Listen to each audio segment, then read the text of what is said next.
ایک دن حضرت مریم علیہ السلام بیت المقدس سے جڑے حجرے میں عبادت الہی میں مشغول تھی کہ اچانک حضرت جبرائیل علیہ السلام انسانی شکل میں اندر آ گئے۔ حضرت مریم اجنبی شخص کو دیکھ کر ڈر گئی اور کہنے لگی کہ میں تجھ سے رحمان کی پناہ مانگتی ہوں۔ حضرت جبرائیل علیہ السلام فرمانے لگے کہ میں تو پروردگار کا بھیجا ہوا فرشتہ ہوں اور تمہیں ایک پاکیزہ بیٹے کی خوشخبری دینے آیا ہوں۔ یہ سن کر حضرت مریم علیہ السلام کو تعجب ہوا کہ سبحان اللہ، مجھے بچہ کیسے ہوگا؟ میرا تو نکاح ہی نہیں ہوا اور برائی کا مجھے تصور تک نہیں ہوا۔ میرے جسم پر کسی انسان کا کبھی ہاتھ بھی نہیں لگا۔ میں بدکار نہیں ہوں اور نہ ہی زناکار ہوں۔ فرشتے نے آپ کے تعجب کو یہ فرما کر دور کرنا چاہا کہ یہ سب سچ ہے، لیکن اللہ اس پر قادر ہے کہ بغیر خاوند کے اور بغیر کسی اور بات کے بھی اولاد دے دے۔ وہ جو چاہے ہو جاتا ہے۔ اللہ تعالیٰ اس بچے کو اور اس واقعہ کو اپنے بندوں کی تذکیر کا سبب بنا دے گا۔ یہ قدرت الہی کی ایک نشانی ہوگی تاکہ لوگ جان لیں کہ وہ خالق ہر طرح کی پیدائش پر قادر ہے۔ جس نے آدم علیہ السلام کو بغیر عورت اور مرد کے پیدا کیا، حوا کو صرف مرد سے بغیر عورت کے پیدا کیا، باقی تمام انسانوں کو مرد و عورت سے پیدا کیا، اور اب عیسیٰ علیہ السلام کو وہ بغیر مرد کے صرف عورت سے ہی پیدا کرے گا۔ اس کے بعد حضرت جبرائیل علیہ السلام نے حضرت مریم پر پھونک ماری اور ان کو حمل ٹھہر گیا۔ جیسے بچے کی پیدائش کا وقت قریب آتا گیا، حضرت مریم کی پریشانی میں اضافہ ہوتا گیا کہ کیسے میں اپنی قوم کا سامنا کروں گی، لوگ تو مجھ پر زنا کی تہمت باندھ دیں گے۔ اسی خوف سے آپ بیت المقدس سے تقریباً 9 کلومیٹر دور جنگل کی طرف ایک پہاڑی کوہ سرا کی طرف چلی گئی۔ اسی جگہ کو بعد میں بیت اللحم کہا جانے لگا۔ درد ذہ میں آپ ایک کھجور کے درخت کے ساتھ ٹیک لگا کر بیٹھ گئی۔ درد ذہ میں بھی یہ فکر لاحق تھی کہ اپنے عزیز و اقارب کو کس طرح مطمئن کروں گی، لوگ مجھے بدکار سمجھیں گے۔ جیسے ہی حضرت عیسیٰ علیہ السلام کی ولادت ہوئی تو حضرت جبرائیل علیہ السلام نے وادی کے نیچے سے آواز دی، اے مریم، پریشان نہ ہو، تمہارے پروردگار نے تمہارے قدموں تلے ایک چشمہ جاری کر دیا ہے، اور ذرا اس کھجور کے درخت کو ہلاؤ، دیکھو یہ تمہارے سامنے تر و تازہ کھجوریں گرا دے گا۔ اب تم اطمینان کے ساتھ یہ تازہ کھجوریں کھاؤ، چشمے کا پانی پیو اور بچے کو دیکھ کر اپنی آنکھیں ٹھنڈی کرو، اور اگر تم پر کسی انسان کی نظر پڑ جائے تو اشارے سے کہہ دینا کہ میں نے روزہ رکھا ہوا ہے، میں آج کسی شخص سے بات نہیں کر سکتی۔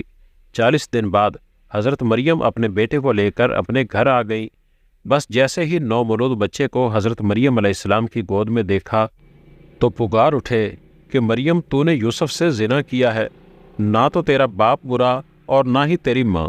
روایت ہے کہ تمام لوگ جمع ہو گئے اور حضرت مریم پر ہر طرح کی تہمتیں باندھنے لگے۔ خاندان والے کہنے لگے کہ مریم اور اس کے منگیتر یوسف کو زنا کے جرم میں سزا ملنی چاہیے۔ پھر اچانک حضرت مریم نے بچے کی طرف اشارہ کیا جو کہ اس وقت دودھ پی رہے تھے۔ وہ بول اٹھے، میں اللہ کا بندہ ہوں، اور پھر اللہ کی طرف سے نبوت اور کتاب ملنے کی خبر دی۔ اس کے بعد فرمایا، اللہ نے مجھے نماز اور زکوٰۃ کا پابند بنایا، اور جب تک میں زندہ ہوں مجھے اپنی والدہ کا حق ادا کرنے والا بنایا، اور مجھ کو سرکش اور بدبخت نہیں بنایا، اور اللہ کی سلامتی ہے مجھ پر، جب میں پیدا ہوا، جب میں مروں گا، اور جب دوبارہ زندہ اٹھایا جاؤں گا۔ یہ سننے کے بعد کچھ لوگوں کو تو یقین ہو گیا کہ بی بی مریم پاک دامن ہے اور یہ بچہ اللہ کا پاک معجزہ ہے، لیکن زیادہ تر پھر بھی حضرت مریم اور ان کے بیٹے حضرت عیسیٰ علیہ السلام کے خلاف ہی رہے۔ جب حضرت عیسیٰ علیہ السلام کی عمر مبارک 7 سال کی ہوئی تو یہودیوں نے ان کو بہت تنگ کرنا شروع کر دیا اور بیت المقدس کے حالات خراب ہونے لگے، تو حضرت مریم علیہ السلام اپنے بیٹے حضرت عیسیٰ علیہ السلام کو لے کر مصر کی طرف ہجرت کر گئیں۔ پھر 13 سال مصر میں رہنے کے بعد اللہ پاک کے حکم سے دوبارہ فلسطین آئیں۔ پھر اللہ پاک نے 30 سال کی عمر میں حضرت عیسیٰ علیہ السلام کو انجیل عطا فرمائی۔ اللہ پاک نے حضرت عیسیٰ علیہ السلام کو بے شمار معجزات عطا فرمائے، جن میں قابل ذکر یہ ہیں۔ حضرت عیسیٰ علیہ السلام بغیر والد کے پیدا ہوئے، ماں کی گود میں ہی کلام کرنا شروع کر دیا۔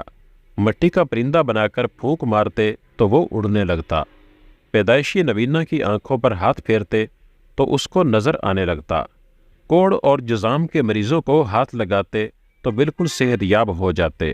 جو کچھ لوگ کھاتے یا اپنے گھروں میں رکھ کر آتے، آپ علیہ السلام سب تفصیل بتا دیتے تھے۔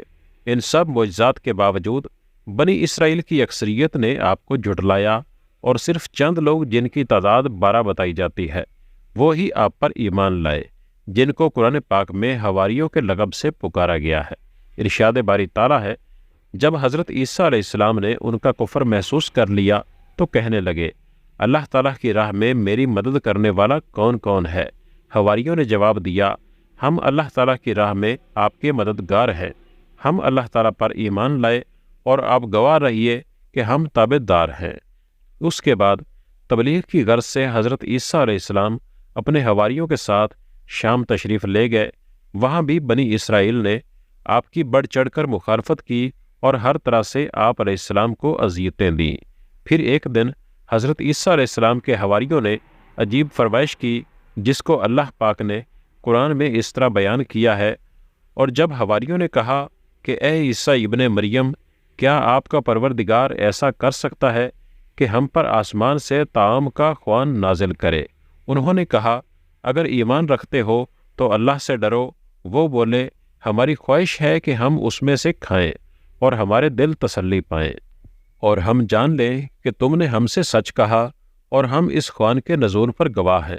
حضرت عیسیٰ ابن مریم نے دعا کی، اے پروردگار، ہم پر آسمان سے خوان نازل فرما کہ ہمارے لیے وہ دن عید قرار پائے، یعنی ہمارے اگلوں اور پچھلوں سب کے لیے، اور وہ تیری طرف سے نشانی ہو، اور ہمیں رزق دے، تو بہتر رزق دینے والا ہے۔ اللہ نے فرمایا، میں تم پر ضرور خوان نازل فرماؤں گا، لیکن جو اس کے بعد تم میں سے کفر کرے گا اسے ایسا عذاب دوں گا کہ اہل عالم میں کسی کو ایسا عذاب نہ دوں گا۔ اب حضرت عیسیٰ علیہ السلام کی قوم پر بندروں اور سور بن جانے والا عذاب آیا۔ اس کی دو طرح کی روایات ملتی ہیں۔ ایک تو یہ ہے کہ ایک دن قوم کے 40 قریب لوگوں نے حضرت عیسیٰ علیہ السلام کو گھیر لیا اور آوازیں کسنے لگے کہ زنا کی پیدائش ہمارے علاقوں سے نکل جاؤ۔ حضرت عیسیٰ علیہ السلام کو بہت دکھ پہنچا تو اللہ پاک نے ان 40 پر یہ عذاب نازل کیا کہ کچھ کو بندر اور کچھ کو سور بنا دیا۔ قرآن میں اللہ پاک فرماتا ہے، کہہ دو کہ میں تمہیں بتاؤں کہ اللہ کے ہاں ان میں سے کس کی بری جزا ہے، وہی جس پر اللہ نے لعنت کی اور اس پر غضب نازل کیا، اور بعضوں کو ان میں سے بندر بنایا اور بعضوں کو سور، اور جنہوں نے شیطان کی بندگی کی وہی لوگ درجہ میں بدتر ہیں اور راہ راست سے بھی دور ہیں۔ دوسری روایت حضرت عمار بن یاسر رضی اللہ تعالیٰ عنہ سے ہے کہ حضور اکرم صلی اللہ علیہ وسلم نے فرمایا کہ آسمان سے دسترخوان اترا جس میں روٹی اور گوشت تھا۔ ان کو حکم ملا کہ خیانت نہ کرو، ذخیرہ نہ کرو اور نہ کر کے لیے اٹھا رکھو، لیکن انہوں نے خیانت کی، ذخیرہ کیا اور وہ اٹھا کر رکھا، تو وہ بندروں اور سوروں میں تبدیل ہو گئے۔ جب حضرت عیسیٰ علیہ السلام کی عمر مبارک 33 سال ہوئی تو یہودیوں نے آپ کو سولی پر چڑھانے کا فیصلہ کر لیا۔ حضرت عیسیٰ علیہ السلام کے زمانے میں شام کا علاقہ رومیوں کے زیر نگین تھا۔ یہاں ان کی طرف سے جو حکمران تھا وہ کافر تھا۔ یہودیوں نے حضرت عیسیٰ علیہ السلام کے خلاف اس کے کان بھر دیے، چنانچہ اس نے یہودیوں کے مطالبے پر حضرت عیسیٰ علیہ السلام کو سولی دینے کا فیصلہ کر لیا، لیکن اللہ تعالیٰ نے انہیں باحفاظت آسمان پر اٹھایا۔ اللہ تعالیٰ کا ارشاد ہے، اور یہ کہنے کے سبب کہ ہم نے مریم کے بیٹے عیسیٰ علیہ السلام کو جو اللہ کے پیغمبر تھے قتل کر دیا ہے، حالانکہ انہوں نے عیسیٰ علیہ السلام کو قتل کیا اور نہ ہی سولی پر چڑھایا، بلکہ ان کے لیے عیسیٰ علیہ السلام کا مشابہ بنا دیا گیا تھا۔ جو لوگ ان کے بارے میں اختلاف کرتے ہیں وہ ان کے حال سے شک میں پڑے ہوئے ہیں، اور پیروی زن کے سوا ان کو اس کا مطلق علم نہیں، اور انہوں نے حضرت عیسیٰ علیہ السلام کو یقیناً قتل نہیں کیا، بلکہ اللہ نے ان کو اپنی طرف اٹھایا، اور اللہ غالب اور حکمت والا ہے۔ حضرت عیسیٰ علیہ السلام قرب قیامت میں حضور پاک صلی اللہ علیہ وسلم کے امتی بن کے زمین پر نازل ہوں گے۔ حضرت عیسیٰ علیہ السلام وہ نبی ہیں کہ جن کا ذکر قرآن پاک میں سب سے زیادہ بار آیا ہے۔ آپ ہی بنی اسرائیل کے آخری نبی تھے، اور آپ نے ان کو نبی آخر الزمان حضرت محمد صلی اللہ علیہ وسلم کی بشارت بھی دی تھی، جس کو قرآن پاک میں اللہ پاک ایسے بیان فرماتا ہے، اور جب حضرت عیسیٰ ابن مریم نے کہا کہ اے بنی اسرائیل، میں تمہارے پاس اللہ کا بھیجا ہوا آیا ہوں اور ایک پیغمبر کی جو میرے بعد آئیں گے جن کا نام احمد ہوگا بشارت سناتا ہوں۔ حضرت عیسیٰ علیہ السلام کے 600 سال بعد تک کوئی نبی نہ آیا، اور پھر دو عالم کی قسمت جاگی، اور اللہ پاک نے اپنے آخری پیغمبر حضرت محمد صلی اللہ علیہ وسلم کو سارے جہانوں کے لیے رحمت بنا کر بھیج